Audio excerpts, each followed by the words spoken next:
Madam Speaker, I stand to oppose this bill, and I want to speak the voice of my people whom I represent. Madam Speaker, during the public participation that we held at Masi, Madam Speaker, my people that I represent, they had an issue of, let's go to page 21, where there is Mola sub-county. Point number 1, on the issue of representation. Members of the public objected to the proposed amendment, saying that the bill does not embrace devolution because of the power will be taken away from the people if the representatives are reduced. The public felt that... Yes, Madam Speaker. Yes, Madam Speaker. So, in that point, Madam Speaker, my people were complaining that even now, for example, if we speak of our member of parliament, our honorable member, that some of the people, they normally complain they don't reach him. What if that, for example, in Machakos County, we'll have 2 representatives, a woman and a man. It will be unable for them to be able to reach the people. Madam Speaker, I also want to go to the recommendations, page number 24. Number 12. They were complaining of the public participation. Masi people, my ward, they were saying that they were not involved in one way or the other in the bill amendments. So, Madam Speaker, as the voice of my people, whom I represent, I stand on this floor to oppose the bill, because even they were saying that they feel women are being discriminated, of which it is not. Okay, it has a weighty in one way or the other, but completely they said that they don't want to hear more about Punguza Mzigo. They need anything that is touching their development and which is coming directly to them without killing devolution. Thank you, Madam Speaker. Thank you. Thank you, Honorable Bet. Madam Speaker, on the issue of salaries, which and a lot of other items which have been raised in this bill, it is important for honorable members and for everyone to note that the problem is not inherent in salaries as given to civil servants in this country. Let me zero in on devolution per se. Devolved units, the 47 county governments, the 47 counties we have in this country, only get 15% of the total national revenue. 15%. It is in that 15% that all the major services, including health, water and irrigation, labor, environment, roads, have been devolved and are being worked on by that simple 15%. All the salaries of all MCAs, all the salaries of all people who work in the county assemblies are inclusive in that 15%. What happens to the other 85%? Yet, what is being highlighted everywhere is people to concentrate and say that there is plunder or there is wastage of funds in the 15%, and therefore you need to reduce the civic seats in that 15%. The problem with this country is how it deals with the bigger share of the 85%.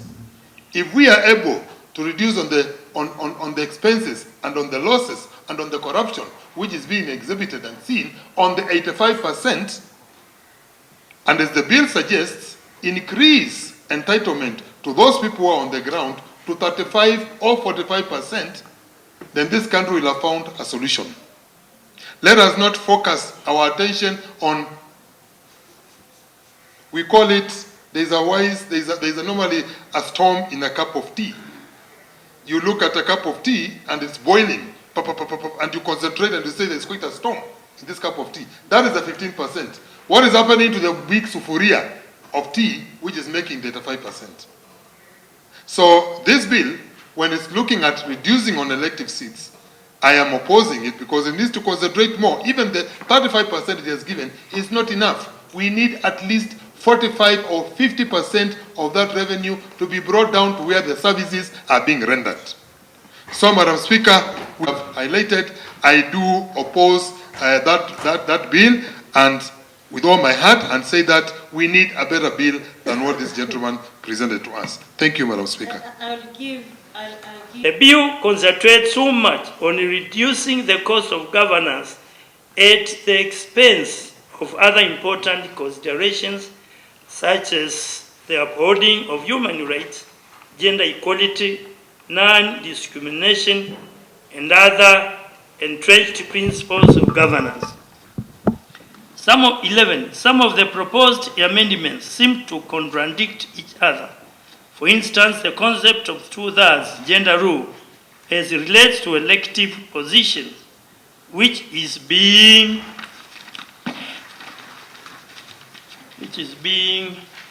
amended by Clause 10, which amends Article 97(1) of the Constitution, contradicts with Article 27(8). Contradicts Article 27, sub-Article 8 of the Constitution. So the foreigners. 12, it appears from the bill that while the promoters may have gotten proposals for amendments of the Constitution from the members of the public, they did not conduct adequate public participation on the text of the bill and the solutions prescribed for dealing with the aspects of the Constitution that need change. 13, the bill has taken care of the third gender rule. The funds meant for payment of remuneration and the benefits to nominated women can be allocated to other development service activities. I think you need to correct that, especially when... Madam Speaker, I wish to lay the following paper on the table of the Assembly today, Wednesday, the 16th day of October, 2019, the report of Joint Committee on Justice and Legal Affairs and the Devolution and the Intergovernmental Relations on its consideration of the Punguza Mzigo Bill 2019. Thank you, Honorable Speaker. Thank you, Honorable Mofat Maitha. Mr. Clerk, proceed. Order number 6, notice of motion. Honorable members, under this order, we have one business again. I stand here to oppose the bill. Madam Speaker, the owner of the bill was in this house, Dr. Ekuru Aukot. And Madam Speaker, we went through the draft bill. And then the members also raised some questions on the ground on how some of the issues we addressed in the bill. Madam Speaker, my point, number one, when on clauses 6 and 7, 10 and 11 and 12 of the bill, that seeks to amend Article 88, 89, 90, 97, 98, and 100 of the Constitution to reduce the number of members of Parliament. Madam Speaker, when you talk to have representation, to have only 47 men and 47 women in the National Assembly, Madam Speaker, that being our country being in third world, it is not possible because, Madam Speaker, we are looking, even some of the constituencies are big. So when you reduce and say a member of Parliament will be representing as one county, Madam Speaker, the people of Africa generally, not even Kenya, they will feel that they are not well represented. The reason is, we are developing world, we are developing country. This is only applicable on countries which are first world. I remember Dr. Ku Okot gave an example of India and Japan, saying the population is very high and the liberation is low. Let me say, Madam Speaker, we cannot compare Kenya to India or to Japan. So therefore, Madam Speaker, I oppose that we remain the way we are with the House, the National Assembly represented the way it is today.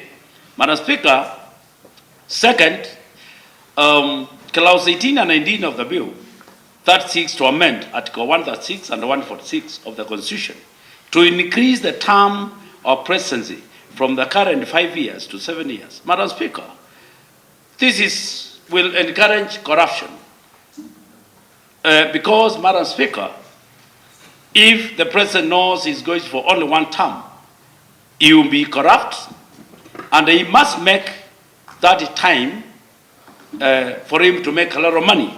Therefore, Madam Speaker, I oppose that amendment of those clauses, articles, sorry, Madam Speaker, because, Madam Speaker, this will promote a lot of corruption in our country. Madam Speaker, my third point is the proposed amendment under clauses 23, 24, and 25 that are to amend Article 179, 180, and 182 of the Constitution of Kenya to abolish the office of the Deputy Governor. Madam Speaker, there is no way this bill has not shown us when the governor passes on who is going to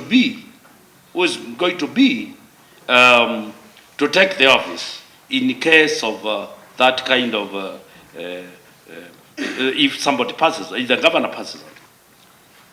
The other point on the amendment of Article 201 of the Constitution to reduce the salary of state public officers.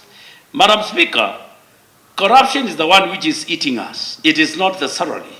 If Kamara Dam was not even constructed, and even because started, we had consumed over 60 billion.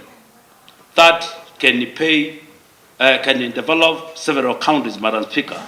When you reduce the salary, Madam Speaker, because I used to be a civil servant, what you reduce the salary, you encourage corruption. What the bill doesn't come out is to tell us when you reduce this salary, how much this money, how are we going to save this money? And the same people you are reducing the salary are the same people who are working the civil servants. So, Madam Speaker, I strongly oppose this bill because even the bill, when you look at it from the face of it, Madam Speaker, you can see the people living with disabilities. It is saying only 6 will be nominated in the National Assembly. Only 6 out of 40 million Kenyans. That is discriminating, and it cannot be allowed because those are our sons and our brothers.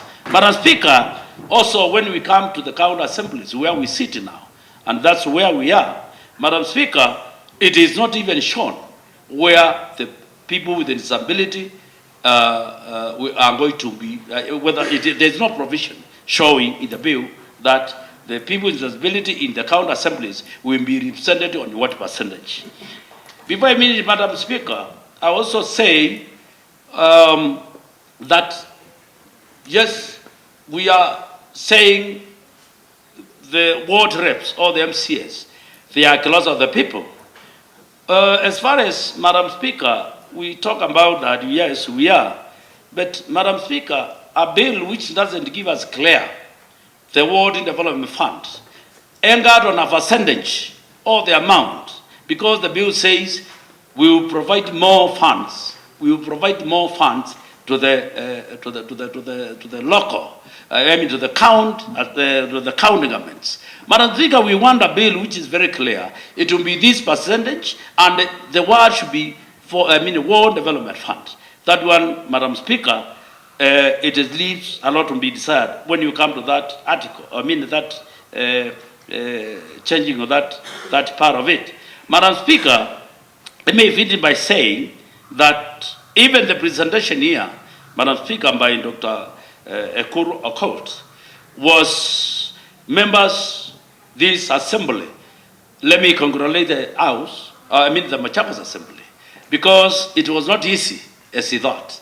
In fact, he was sweating because the questions were relevant and they couldn't answer and express. It is not like the Washington issue where they said yes without reading, or somebody else reading. You have, Madam Speaker, let me say you have a very strong House, and you are very intelligent members of the House. And with all that, Madam Speaker, I oppose the draft bill. Thank you, Madam Speaker. Thank you. Making himself to be known in the country. Honorable Mweni, you're not being kind to. He has done a job. Just comment on the bill as it is. Yes, Madam Speaker, by saying that in every count we'll be having one MP, one woman and one man. That is making us to go back to the old regime of the country. Because I don't know whether the person who is in Masinga will be knowing Mheshimiwa Munyaka in Machakos, or the people who are in Masinga be knowing the person who is coming from that place. So there are people in Machakos who don't know about the MPs. They know about the MCS. And Mr. Okot is not for the MCS, it's for the MPs. So mine is to say that because one is making me not to have the job and me put him in the job. So mine is to say that this thing we must refuse it, and it's very clear, Madam Speaker, you could have had the report from the two committees. Madam Speaker, I looked at that entire bill, draft bill, which was presented here, and going through that bill, Madam Speaker, one of the things which I noted was that this bill was going against the spirit of the Constitution of Kenya as amended in 2010. Madam Speaker, if you look at the Constitution of Kenya 2010, as was envisaged by the people of this country, devolution was key in that constitution. Inclusion of people in the governance, in their own governance, was key in that constitution. Representation of the local, of Mwananchi at every level was key to that constitution. When you go ahead and start reducing on the representation of the people in the various organs meant to serve the people, then you are obviously going against the general spirit of the Constitution as was envisaged by the people of Kenya when they were enacting it in the year 2010. Madam Speaker, I talk about the other issue of the presidential term. You put a presidential term, a one term of 7 years, and the rest of the elective positions remain at 5 terms. What does that mean, Madam Speaker? It simply means that when we start at point A, year 1, after 5 years, we shall have elections for all the other elective positions. Then 2 years down the line, we shall have another election for the presidency. Then 3 years down the line, we shall have another election for the other representative, the other posts. This country will forever be in election mode. And there will be no one time when we'll be able to say that we have got time to execute what we're supposed to execute. We will forever be in elective mood, elections, every time elections. And as you know, the last year of any term and the first year of the following term, those 2 years are normally lost in politics. We want to reduce on that, and therefore, when I see the bill trying to introduce a one term of 7 years and the rest remaining at 5 years, will put this country forever in elective mode. Madam Speaker, when I look at the bill itself, 2 things which the majority leader has highlighted. The first one is on the 1/3 gender rule. When you delete the clause in the Constitution which allows for any gender which is not represented in a particular elective house to be nominated or to be specially elected to that position, you delete that. and then you only leave 50% at the National Assembly, that means that then all the other elective organs below the National Assembly will not have what the Constitution has mandated as 1/3 gender. So you cannot be able to delete that and expect that you are going to be, that by itself, by deleting that clause and leaving it open, makes the entire bill unconstitutional based on the Constitution which we enacted in 2010. That states that the 2/3 gender rule, which is currently enshrined in the current Kenya Constitution, is already deleted. 2/3 gender rule is a top-up for women, mostly in the county assemblies. Most of us are here because of that gender rule. And if this is deleted, it is very unfortunate, because that is the only way you can promote women, get them to know how to get involved with the legislation and governing of the people of our country. The other reason why I would not support this bill is because, first of all, it is closed, it's cast on stone. It does not leave room for any amendment. So even, I don't know why we are even going ahead and carrying out public participation if whatever issues we gather from the public cannot be included in this bill, because it's already cast in stone. Third, I still don't believe that allowing only by saying that they are going to allow 50-50 representation from the counties, that is having a woman and a man elected, is one way of also encouraging women to be involved in legislation. So I feel that we should not pass this bill as long as it's not supporting women of this country. Thank you, Madam. Thank you, Honorable. Madam Speaker, there's no way you can have an office where there's no deputy or assistant, because you can get sick, then you're deputy. Madam Speaker, we will take over. Second, Madam Speaker, when you propose and say the governor will be appointing his deputy from among the CECs, Madam Speaker, this is taking us back to the era of Kanu, whereby things were done because even the governor himself will appoint, can appoint even his brother or his wife if the Constitution allows. And this deputy governor will be actually not working for the interests of the people. He will be working on the interests of his boss, who is the governor. Madam Speaker, I oppose that. Madam Speaker, the other point I've noticed in this draft bill is when you say on the amendment of Article 89 of the Constitution to reduce the number of constituencies from 290 to 47. Madam Speaker,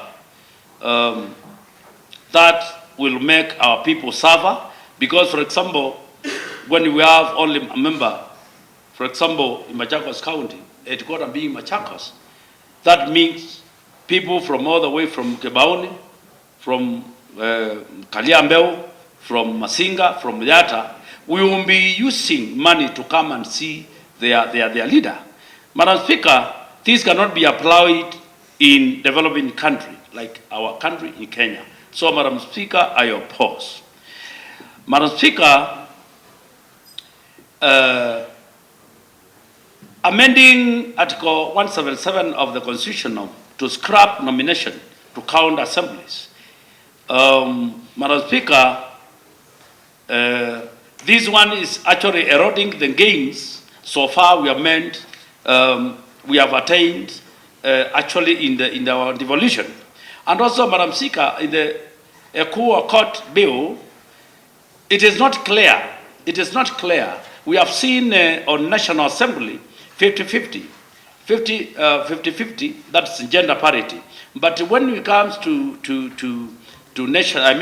count assemblies, there is no, in the bill, the draft bill, there's nothing showing us what is going to happen on the gender parity, which it is enshrined in our Constitution, which is 2/3. It is not well stipulated. So I oppose the bill because women in this country, they are not lesser nowadays.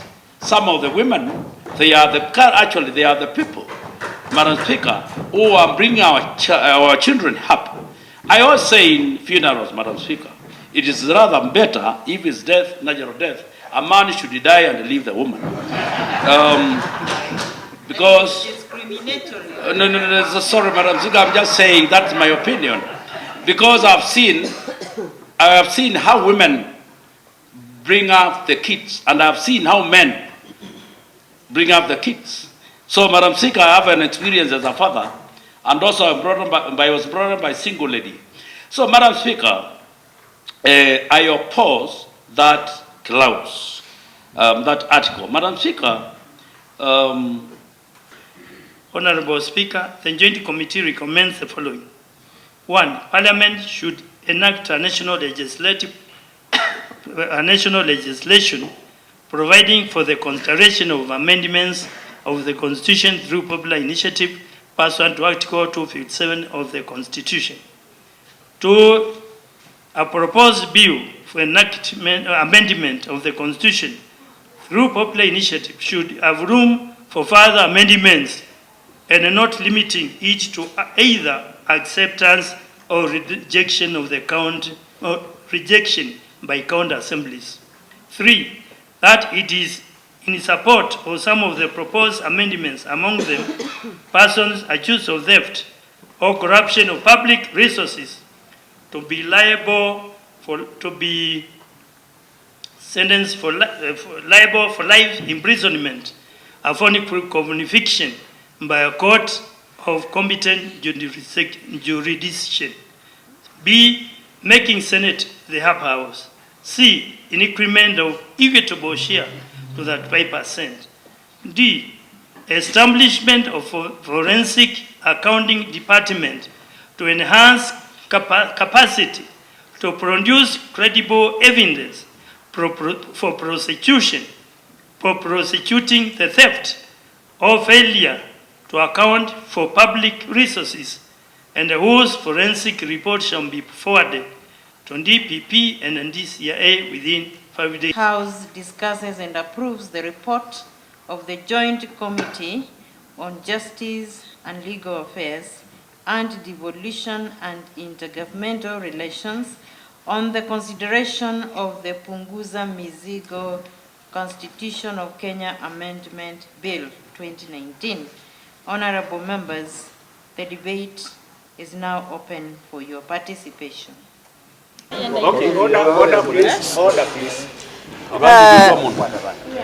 Members of the press and the public of Kenya, I just want to confirm that today the County Assembly of Machakos processed the Punguza Mzigo Constitutional Amendment Bill 2019, and the result, as per the voting of the members, which was overwhelming, was that they rejected the bill. The main reasons, if I can summarize for the rejection, is that firstly, the promoters of the bill did not consult or did not have public participation so that members of the public could give their views before the preparation of the bill.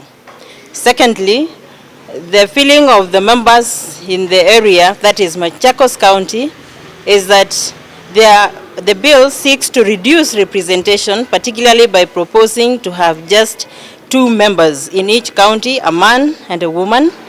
And they feel that the Constitution of Kenya gave members of the public the opportunity of being represented, and that if there is that reduction of members of the National Assembly, then the members of the public are not going to be adequately represented.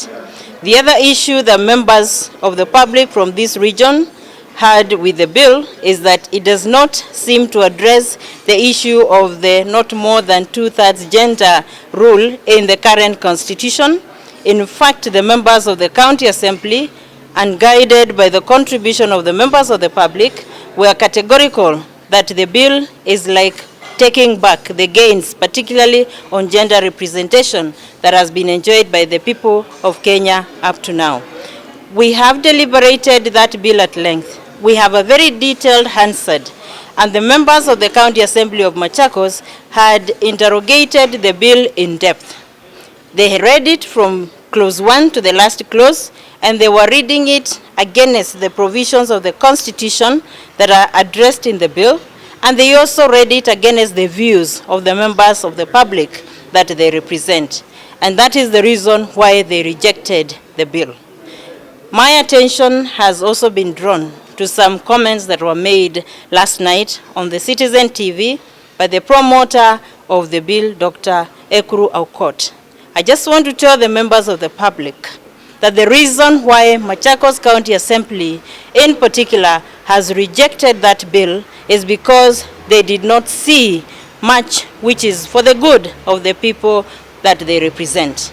It has nothing to do with the members not having read the bill, and it is indeed hurting for a member of the public and in the stature of Dr. Ekuru Aukot, who we welcome to this assembly and who was interrogated on the bill by the members and asked all the questions.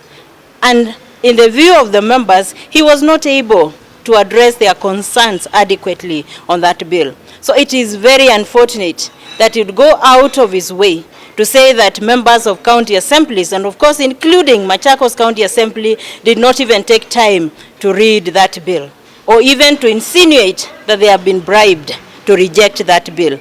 I just want to ask that members of the public should ignore those statements. And as a matter of fact, it is a matter that the County Assembly of Machakos in particular does not take very kindly. So I just want to put the record clear that these are members who are very knowledgeable, members who have gone through the Constitution as it is now, and members who have gone through the bill as is proposed to amend the Constitution, and they have made the decision out of that clear conscience and in honor of the oath of office that they took when they were sworn in as members of the County Assembly.